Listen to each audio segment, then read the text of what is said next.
You know what society does to people who choose solitude? It doesn't just leave them alone, it punishes them. And here's what no one tells you. The people doing the punishing aren't random. They're 9 specific types, 9 personalities who see your peaceful independence and feel something inside them crack. And instead of dealing with their own discomfort, they make you the problem. Picture this. You're at a family gathering. Everyone's in the living room, talking, laughing, performing enthusiasm. You slip away to the kitchen, not because you're unhappy, just because you need 15 minutes of quiet. Your aunt follows you in. "Are you okay? You've been so quiet." You smile. "I'm fine, just taking a break." She doesn't leave. "Are you sure? You can talk to me if something's wrong." Nothing's wrong, but she won't accept that answer. 5 minutes later, you hear her in the living room, voice lowered but not enough. "I'm worried about them. They've been isolating themselves all evening." Isolating, that's the word she uses. Not resting, not recharging. Isolating, like your need for quiet is a symptom of something broken. You did nothing wrong. You harmed no one. You simply existed on your own terms for 15 minutes. And somehow, that became evidence of dysfunction. That became concerning behavior. That became something people whisper about. This is the pattern.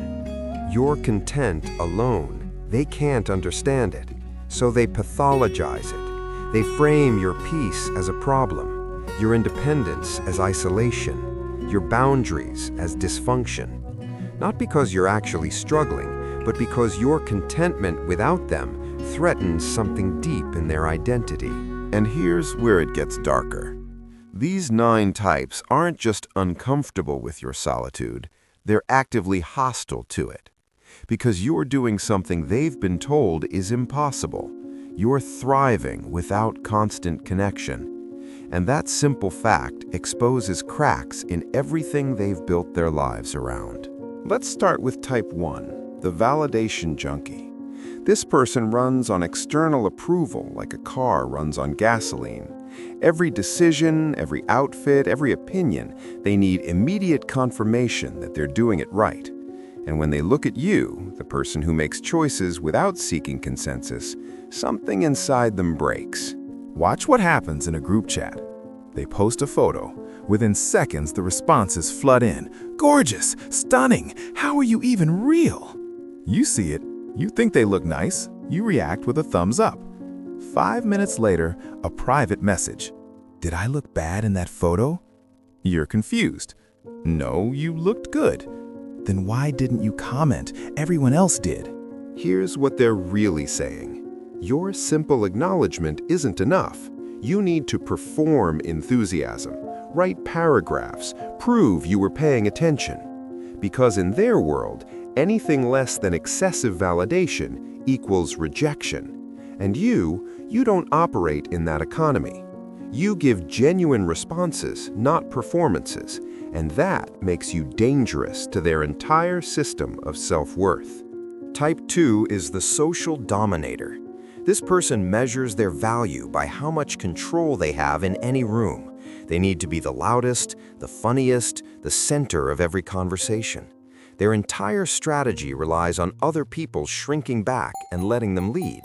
But you don't shrink, not because you're competing with them, you're just not playing their game at all. Picture a team meeting. They walk in and immediately take over, cracking jokes, making decisions without asking, talking over people. Everyone else adjusts, lets them lead, laughs on cue.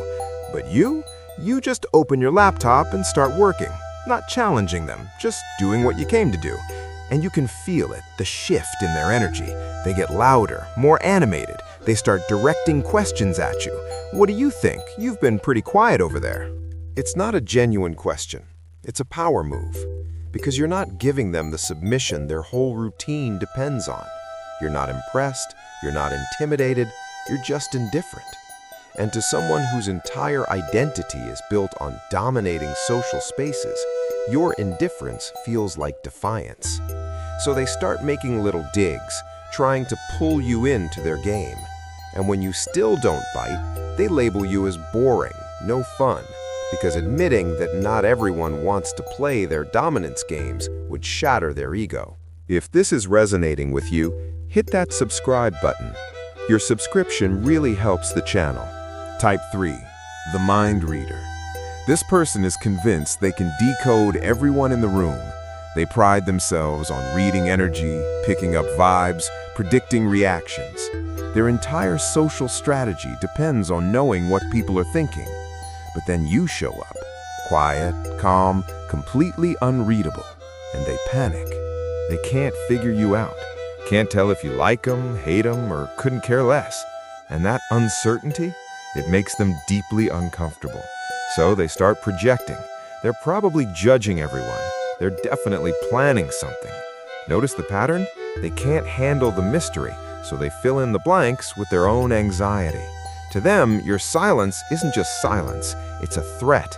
It's unpredictable. It's a variable they can't control. And people who need control hate variables. Type 4 is the bully. And here's what most people get wrong about why bullies target loners. It's not because loners are weak. It's because loners don't need the group.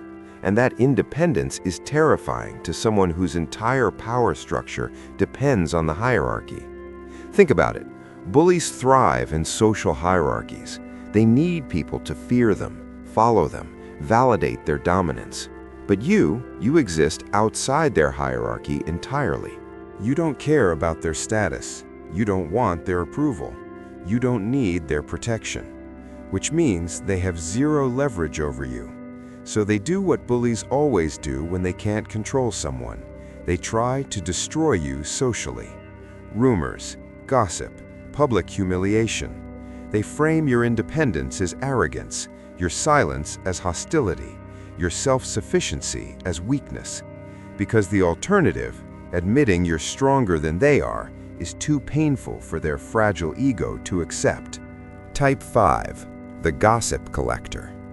These people live for drama. Their entire social ecosystem is built on information flow. Who's dating who said what, who's mad at who. They need a constant stream of secrets and rumors to stay relevant. And you don't contribute to that ecosystem. You don't gossip. You don't share secrets. You don't get involved in drama, which makes you useless to them. Worse, it makes you suspicious. Because in their world, if you're not sharing information, you must be hiding something. If you're not joining the group chats, you must think you're too good for them, so they start targeting you. They try to bait you with drama, pull you into conversations, get you to react. And when you don't, they make you the subject of the gossip. They're so weird. They never talk to anyone. I bet they think they're better than us. If they can't use you, they'll make an example out of you. Type 6 is the Extrovert Evangelist. Not all extroverts, let's be clear, but some extroverts are so deeply uncomfortable with silence that they'll do anything to fill it. They need constant noise, stimulation, activity, and when they're around a loner who's perfectly comfortable with quiet, they lose their minds. They assume you're bored, mad, waiting for them to leave. They can't fathom that someone might actually enjoy silence. So they keep talking, keep asking questions, keep trying to fix the awkwardness that only exists in their head. And when you still don't match their energy, they get offended. You're so boring. Why are you even here? Because to them, silence equals failure. If the conversation isn't loud and energetic and constant, something must be wrong. And rather than accept that different people have different comfort levels, they blame you for not performing the way they expect. Type 7. The emotional vampire. This person needs you to be their unpaid therapist. They trauma dump without asking. They expect you to solve their problems. They demand constant emotional labor, and they get genuinely offended when you set boundaries. Picture this: Friday evening, you're about to leave work, your phone buzzes. Hey, can we talk? I'm going through something. You've been here before. It's never a quick talk. It's an hour-long session where they unload everything: relationship drama, work stress, family issues, and expect you to fix it all. But you're already exhausted, so you text back, "I'm actually heading out. Can it wait till Monday?" 6 p.m., no response. Monday morning, they walk right past you. won't make eye contact. Later, you hear through someone else, yeah, they said you were being really cold, they just needed someone to talk to. You weren't cold, you just refused to let someone drain you emotionally without your consent. But to them, that's abandonment, because they've built their entire social strategy around finding people who will absorb their problems. And your self-sufficiency highlights their dependence. So they label you as cold, uncaring, not a real friend. Type 8 is the controller. Some people don't just want your attention, they want your compliance. They need to know where you are, what you're thinking, what you're doing. Not out of care, out of control. They're not hurt, they're losing control. And loners are nearly impossible to control because you don't share everything. You don't need their approval. You don't respond to guilt trips. You don't fall for manipulation tactics. Controllers rely on access. They need to be able to read you, predict you, influence you. But when you keep parts of yourself private, when you make decisions without consulting them, when you set boundaries they can't cross, they panic. So they try harder. More questions, more guilt, more manipulation. They frame your boundaries as betrayal, because in their mind, closeness means total access. And when you don't give them that, they'll either try to destroy you or discard you entirely. And finally, type 9, the narcissist. These people need admiration, worship, constant validation. And you see it, the flash of something dark in their eyes, because to a narcissist, that feels like disrespect. In their world, everyone should recognize their greatness. Everyone should be paying attention. Everyone should be impressed. But you're not. You're just existing, doing your thing, not particularly interested in their theatrics.